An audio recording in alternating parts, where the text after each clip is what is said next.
The bone-chilling screams of the stagecoach passengers echoed through the canyon as Hannah Sinclair clutched her bleeding shoulder, watching helplessly as the bandits disappeared with everything of value, leaving her and the others scattered like broken dolls across the dusty trail.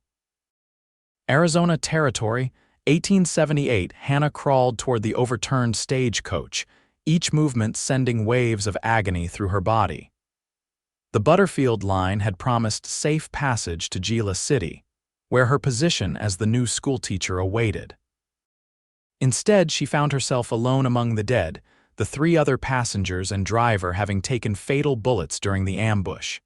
"Help," she whispered, her voice barely audible even to herself. The sun beat down mercilessly, the heat of the Arizona desert already pulling moisture from her skin. Blood soaked through her once pristine blue traveling dress, turning it a sickening purple-black where the bullet had torn through her shoulder. Hannah managed to drag herself into the meager shade of a boulder. The bandits had been thorough taking the strongbox, luggage, and even the horses. They'd clearly assumed everyone was dead or would be soon enough. She pressed her handkerchief against her wound, fighting to stay conscious as the sun climbed higher. Hours passed, marked only by the shifting shadows and the occasional cry of a circling vulture. Hannah's lips cracked from dehydration, her thoughts growing muddled. The handkerchief had long since become saturated with blood, useless now except as a reminder that she was still bleeding. "Not like this," she murmured, thinking of the letter her father had written before his passing. His last wish had been for her to have a new beginning away from the painful memories of Philadelphia. "Not before I've even started." The sound came so faintly at first that Hannah dismissed it as hallucination hoofbeats, approaching steadily from the west. She attempted to call out, but her parched throat produced only a rasping sound. Gathering what little strength remained, she dragged herself back toward the trail, determined to be seen. Lucas Xavier rode his buckskin gelding at a leisurely pace, heading back to his ranch after delivering cattle to Tucson. At 30 years old, he'd carved out a modest but respectable spread 15 miles outside of Gila City. The day was hot but ordinary until he rounded the bend and spotted the overturned stagecoach.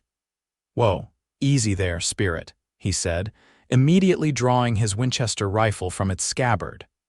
Ambushes were common in these parts, and what looked like a tragedy could easily be bait for a trap. Lucas approached cautiously, scanning the surrounding terrain for movement. The stagecoach had been thoroughly ransacked. He counted 3 bodies near the vehicle and another slumped in the driver's seat, all clearly beyond help. The attack had happened hours ago, judging by the bodies. He was about to continue on his way to notify the marshal in Gila City when a small movement caught his eye.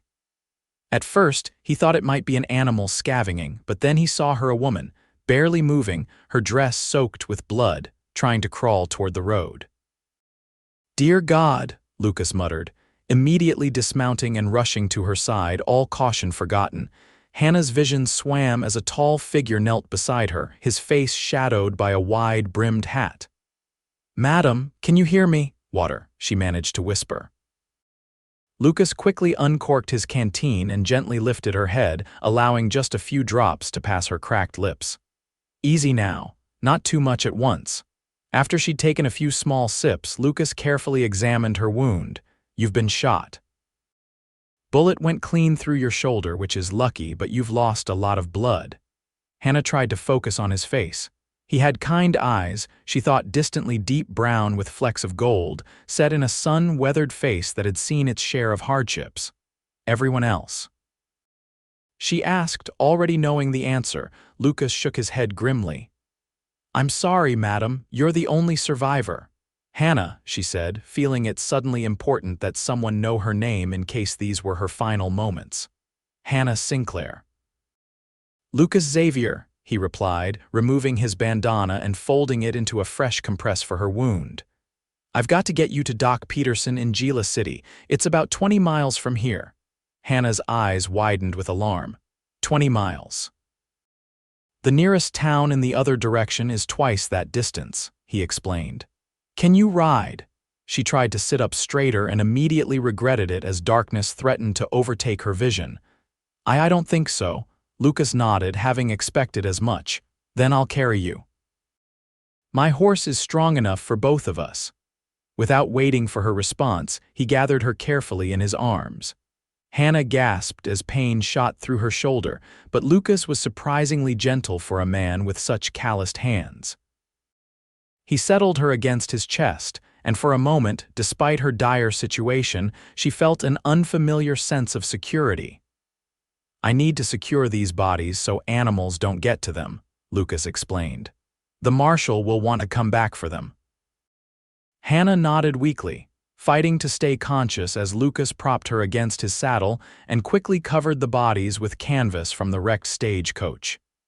He worked efficiently, his movements practiced, suggesting he'd dealt with death before. When he returned, he lifted her onto his horse, then mounted behind her. One strong arm encircled her waist, holding her securely against him as he took the reins with his free hand. "Try to stay awake if you can, Miss Sinclair," he said, his breath warm against her ear. "I'll get you to the doctor as fast as possible, but it's going to be a rough journey." The first hour passed in a haze of pain and jostling movement. Lucas kept the pace as steady as he dared, all too aware that the woman in his arms was growing weaker by the minute.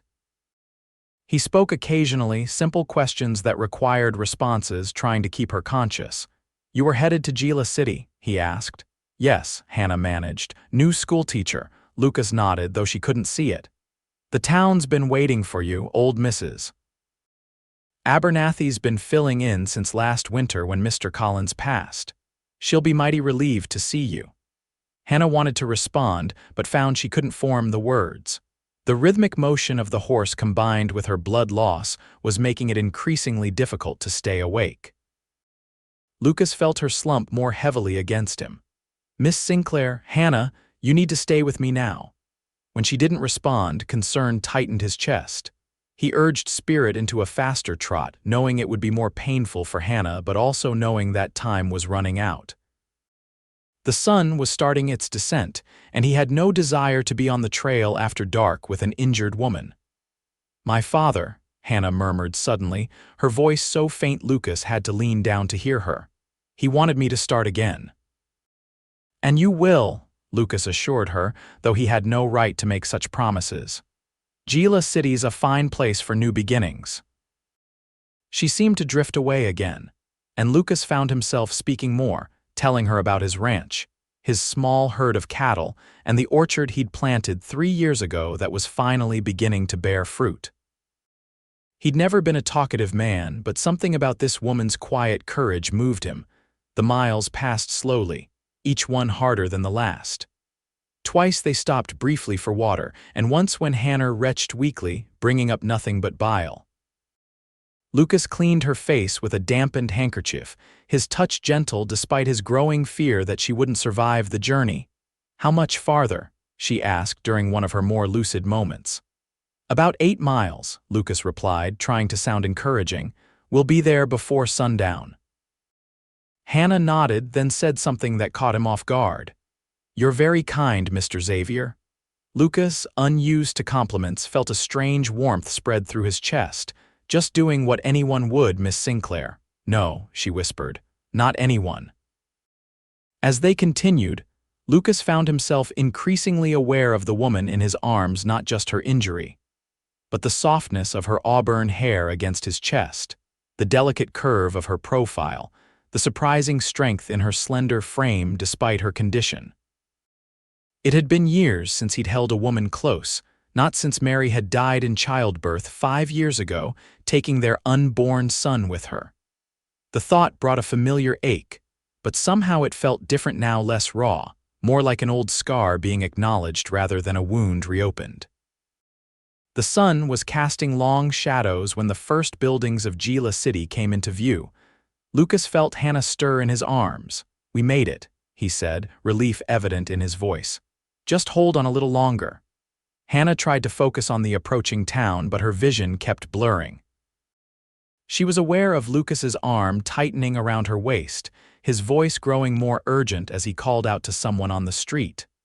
Doc Peterson, need help here. The next few moments passed in a confused blur as Hannah was lifted from the horse and carried into a building that smelled of carbolic acid and herbs. She heard voices, Lucas explaining what had happened, another man asking clipped questions, and then the unmistakable sound of surgical instruments being arranged on a metal tray. "I'll need to operate immediately," the doctor's voice said. "You can wait outside, Xavier." "I'll stay," came Lucas's firm reply. "Suit yourself, but it won't be pretty." Hannah felt a cool cloth on her forehead and then the sharp smell of ether. A mask descended over her face, and as consciousness slipped away, her last thought was of the cowboy with the kind eyes who had carried her for miles through the desert. Doctor. Peterson worked swiftly, cleaning the wound and extracting small fragments of cloth that had been driven into Hannah's shoulder by the bullet. Lucas stood nearby, handing instruments as needed and watching with grim fascination as the doctor's skilled hands stitched muscle and skin back together. "She's lucky," Peterson remarked as he tied off the final suture. "Bullet missed anything vital. Bigger concern is infection and the blood loss." Lucas nodded, his eyes not leaving Hannah's pale face. "Will she recover?" Peterson shrugged as he washed his hands in a basin. "Hard to say. Next 48 hours will tell. She'll need someone to look after her."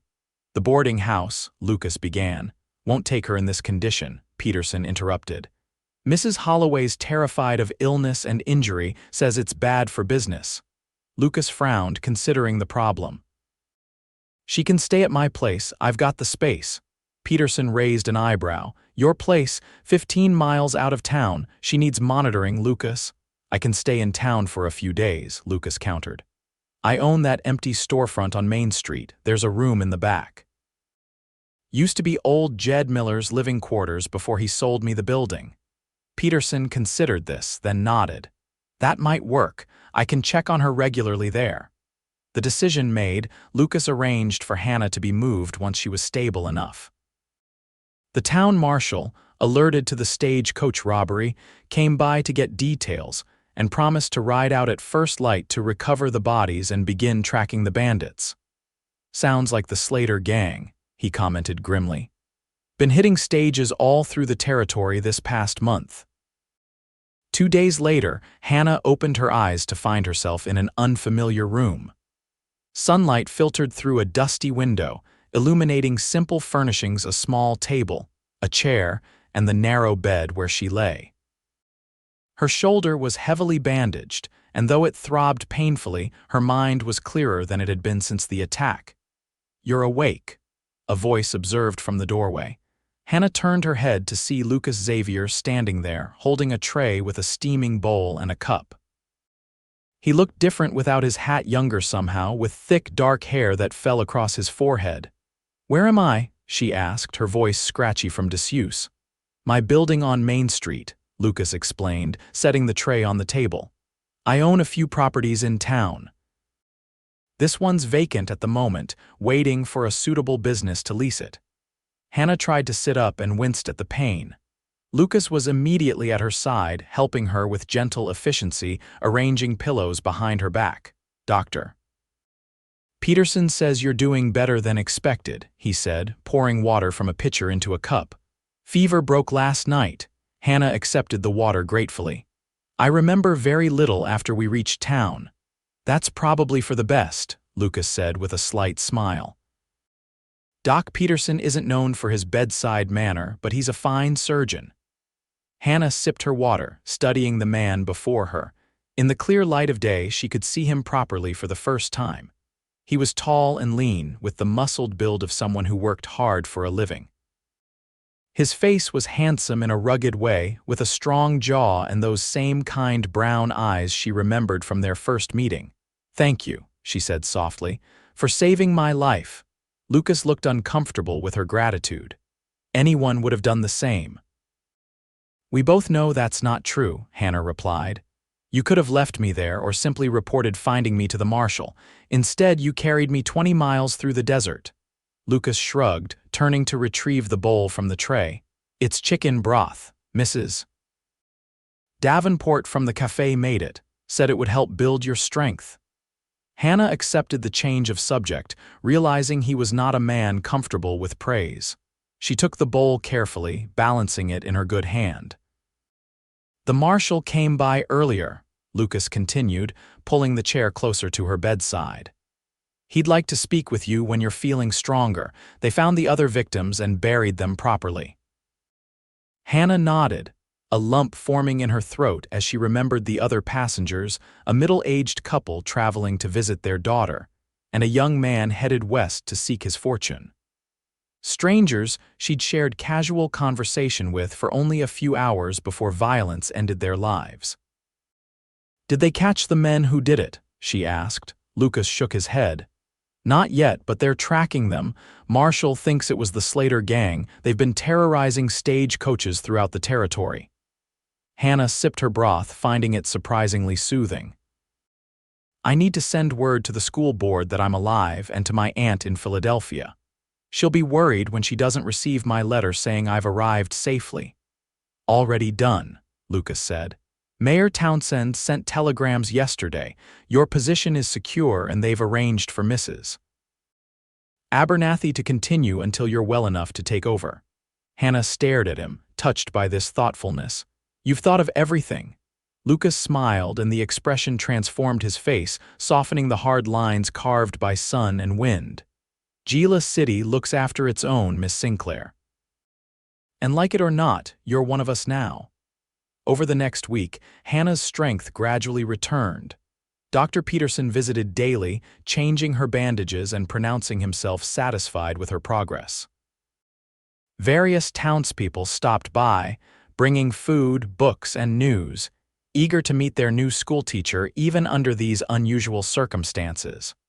Lucas remained a constant presence, though he often seemed uncomfortable with the growing closeness between them.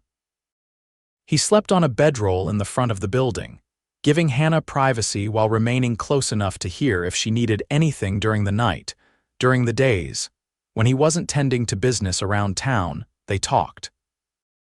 Hannah learned that Lucas had come to Arizona as a young man of 20, working cattle drives, before saving enough to buy his own small spread. He mentioned his late wife briefly, but didn't elaborate, and Hannah sensed the wound was still tender. In turn, she told him about her life in Philadelphia, her father's position as a professor at the university, his death from pneumonia the previous winter, and her decision to accept the teaching position in Gila City as a fresh start. "I've always wanted to see the West," she admitted as they shared a simple supper one evening. "Father thought it was foolishness, but after he died, there seemed no reason to stay." Lucas nodded, understanding in his eyes. The West has a way of calling to restless souls. By the end of the second week, Hannah was able to move around the room unassisted, though her shoulders still ached and her strength tired quickly. Dr. Peterson declared she could be moved to the boarding house now that she was past any danger. "Mrs. Holloway's agreed to take you in at a reduced rate until your first paycheck comes," the doctor explained. "School board's arranging it." Hannah thanked him, though the thought of leaving the small room that had become familiar and leaving Lucas's quiet, steady presence filled her with an unexpected reluctance. That evening, she broached the subject with Lucas. "Dr. Peterson says I can move to the boarding house tomorrow." Lucas nodded, his expression unreadable as he cleared away their dinner dishes. "Mrs. Holloway runs a good establishment. You'll be comfortable there." Hannah watched him, noticing the tension in his shoulders. "I owe you so much, Mr. Xavier." He turned to face her, and something in his eyes made her breath catch. "Lucas," he said quietly. "After all this time, I think you might call me Lucas." "Lucas," she repeated, liking the way his name felt on her tongue, "and I'm Hannah, not Miss Sinclair." He smiled, that rare, transformative smile. "Hannah." A moment stretched between them, filled with unspoken possibilities. Then Lucas cleared his throat and turned away. "I should see about getting your things moved to the boarding house in the morning." Hannah felt a pang of disappointment but nodded. "Thank you." That night, lying awake in her narrow bed, Hannah contemplated the strange turn her life had taken. She had come west seeking a new beginning, never imagining that beginning would include being left for dead in the desert and rescued by a quiet, honorable cowboy who now occupied far too many of her thoughts. Morning brought a flurry of activity as Hannah's few recovered possessions were packed. The stagecoach company had provided compensation for her lost luggage, allowing her to purchase some essentials in the town's general store. Lucas had already made the arrangements, and a small trunk of clothing and necessities awaited her at the boarding house. Mrs. Holloway proved to be a brisk, efficient woman in her 50s, who showed Hannah to a pleasant room overlooking the town's main street. "Meals are at 7, noon, and 6, she explained. "No gentlemen callers in the rooms, though you can receive visitors in the parlor until 8 in the evening." Hannah thanked her, understanding the strict rules were designed to protect the reputations of the single women under Mrs. Holloway's roof. Lucas helped carry up her trunk, then stood awkwardly in the doorway, hat in hand. "Well, I suppose you're settled now." Hannah nodded, feeling strangely shy. "Yes, thank you for everything, Lucas." He twisted his hat in his hands. "I'll be heading back to my ranch tomorrow, been away too long as it is." "Of course," Hannah said, trying to hide her disappointment. "You must have much to attend to." Lucas nodded. "I'll be in town for the first day of school, though. Mayor's making quite an event of it, especially after what happened. Says it shows the town's resilience." Hannah smiled. "I'll look forward to seeing you then." Another moment of tension stretched between them, and Hannah hoped that Lucas might say something more. Instead, he settled his hat back on his head and gave her a small nod. "Take care, Miss Sinclair, Hannah." And then he was gone, his boot steps echoing down the hallway, leaving Hannah with the distinct feeling that something important had just slipped through her fingers.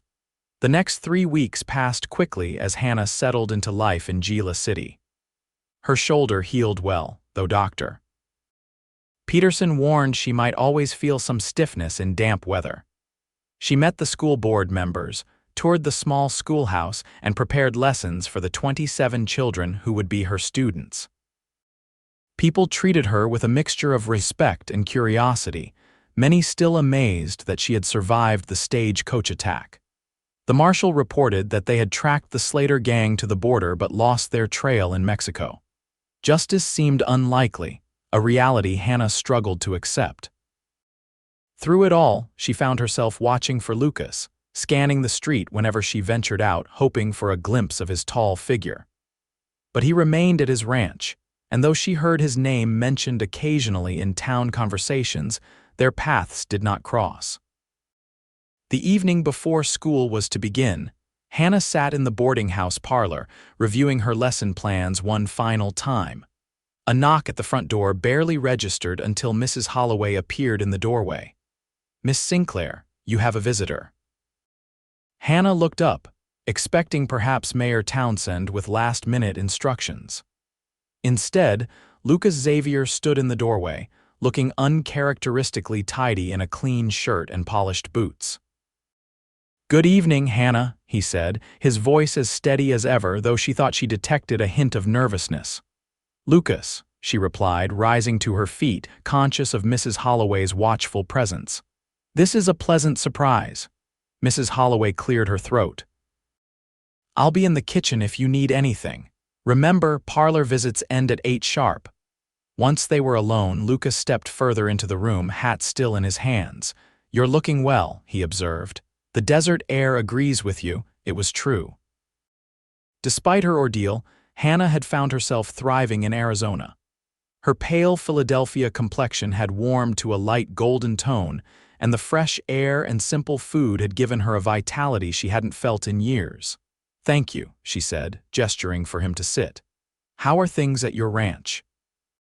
"Good," he replied, taking a seat across from her. "Busy. Had some fencing to repair and a few calves born while I was away."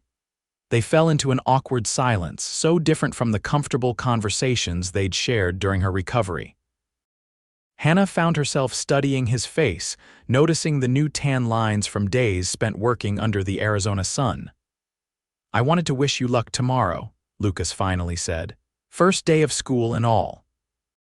That's very kind of you, Hannah replied, wondering if that was truly his only reason for coming.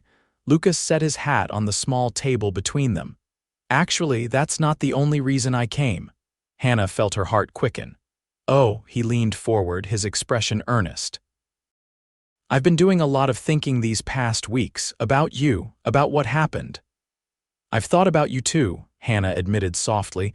Lucas's eyes widened slightly as if her admission surprised him. I'm not much good with words, Hannah, never have been. But I know when something matters, and you, he paused, seeming to gather courage. You matter to me. Hannah felt warmth spreading through her chest. Lucas, please, let me finish before I lose my nerve, he said, a hint of a smile touching his lips. I know we've known each other under unusual circumstances, and maybe what I'm feeling is just because of how we met, but I don't think so. I think maybe some things happen for a reason, even terrible things like what you went through. Hannah nodded, encouragement in her eyes. What I'm trying to say is, Lucas continued, I'd like to court you properly if you'd allow it. Sunday dinners, escorting you to town socials, that sort of thing. I know you've just started building your life here, and I don't want to complicate things for you, but yes, Hannah interrupted, unable to contain herself any longer. I'd like that very much. The smile that broke across Lucas's face was like sunshine after rain. Really? Hannah laughed, a light, happy sound. Really? Though I should warn you, I know nothing about ranching, and until recently my idea of the West came entirely from dime novels. Lucas chuckled. And I know nothing about books and teaching, so I'd say we're even. Their eyes met, and Hannah felt something shift between them, a promise, a beginning. Lucas reached across the small table separating them and took her hand.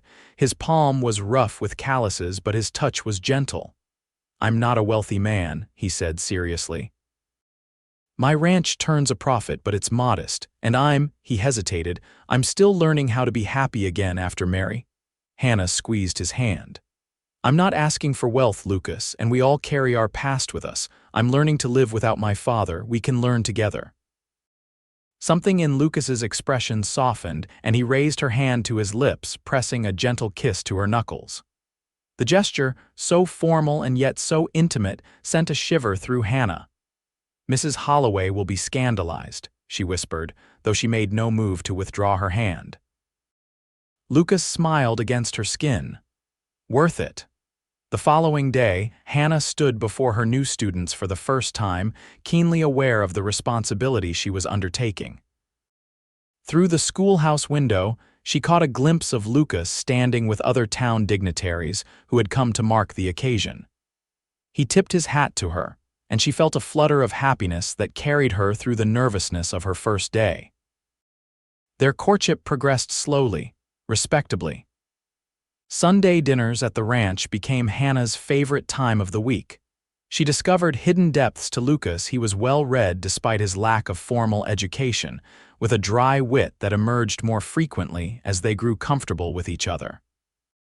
She learned to ride properly, explored the countryside around Gila City, and gradually came to understand the allure of the harsh yet beautiful landscape. In turn, Lucas found himself drawn to Hannah's quick mind and gentle strength. She brought music back into his life, playing the schoolhouse piano on quiet evenings. He began to see his world through her eyes, appreciating anew what he had built for himself in this remote corner of the Arizona territory. 3 months after the stagecoach attack, Lucas took Hannah to a spot on his property where a small stream created a year-round oasis. Wildflowers bloomed improbably in the desert soil, and cottonwood trees provided welcome shade. They spread a blanket and shared a simple picnic as the sun began its descent toward the western horizon. I come here to think, Lucas explained, watching Hannah as she trailed her fingers through the cool water of the stream. It's always felt like a special place. Hannah smiled up at him. It's beautiful. Thank you for sharing it with me. Lucas seemed unusually quiet, and Hannah sensed he had something on his mind. Is everything all right? She asked. He nodded, then reached into his pocket and withdrew a small object. I've been carrying this around for 2 weeks, waiting for the right moment, he admitted, Hannah's breath caught as she realized what he held: a simple gold band set with a small pearl. "Lucas," he moved to kneel beside her, taking her hand in his. "I never expected to find love again, Hannah. After Mary died, I thought that part of my life was over. But then you came along, or more accurately, I found you half dead in the desert." His smile was wry but tender. "These past months have shown me that life can surprise you, that second chances are possible. That sometimes what looks like an ending is really a beginning." He paused, his eyes steady on hers. "I love you, Hannah Sinclair. Would you do me the honor of becoming my wife?" Tears welled in Hannah's eyes as joy flooded through her. "Yes," she whispered. "Yes, I'll marry you, Lucas." As he slipped the ring onto her finger, Hannah marveled at the strange, winding path that had brought her to this moment. When she'd boarded that stagecoach in Tucson, she could never have imagined that a brutal attack would ultimately lead her to the greatest happiness she'd ever known. Lucas drew her into his arms, his kiss tender yet filled with promise. When they finally parted, he rested his forehead against hers. "I've been thinking about expanding the house," he said softly. "Adding a proper library for your books, maybe a music room." Hannah smiled, touched by his thoughtfulness. "I'd like that, though I'm content with things just as they are as long as we're together." They were married the following spring in the Gila City church, with the entire town turning out to witness the union of their schoolteacher and the quiet rancher who had saved her life. Hannah wore a gown of ivory silk ordered from San Francisco, and Lucas looked uncommonly handsome in a new suit. As they exchanged vows, Hannah thought of how close she had come to dying that day in the desert, and how one man's courage and compassion had not only saved her life, but given her a future brighter than any she could have imagined. Years passed, and the Xavier Ranch prospered. Hannah continued teaching until the birth of their first child, a son they named James after her father. A daughter, Elizabeth, followed 2 years later. Hannah eventually returned to teaching part-time as the children grew, helping to establish a larger school as Gila City expanded with the arrival of the railroad. Lucas built the library he'd promised, filling it with books ordered from back east. Hannah's piano found a place of honor in their home, and music filled the rooms that had once been silent. Together they weathered droughts and harsh winters, celebrated good years, and comforted each other through difficult times. On the 10th anniversary of their meeting, Lucas took Hannah back to the stream where he had proposed. They sat together watching the sunset, her head resting on his shoulder, his arm around her waist. "You ever think about that day?" she asked quietly. "The day you found me?" Lucas nodded, his expression solemn. "More often than you might imagine. I still thank God I decided to take that trail home instead of the northern route." Hannah turned to face him, taking his weathered hands in hers. "So do I. Though I've come to believe it wasn't just chance that brought you to me that day." Lucas smiled, the lines around his eyes crinkling. "Maybe not. My mother always said God works in mysterious ways." "Very mysterious," Hannah agreed, leaning up to kiss him softly. "To think that the worst day of my life led me to the best years of my life." As they rode home in the gathering twilight, their children waiting at the ranch house with Mrs. Davenport, who often helped with the children, Hannah looked out over the landscape that had become home. The desert was blooming after spring rains, wildflowers creating patches of color across the normally austere terrain. Like the desert after rain, Hannah thought, sometimes life's harshest moments could lead to unexpected beauty. She squeezed Lucas's hand, grateful for the journey that had brought them together, a journey that had begun with violence and despair, but had led to a life filled with love, purpose, and joy. And as the lights of their ranch house came into view, Hannah knew with absolute certainty that being left for dead in the Arizona desert had, paradoxically, given her the chance to truly live.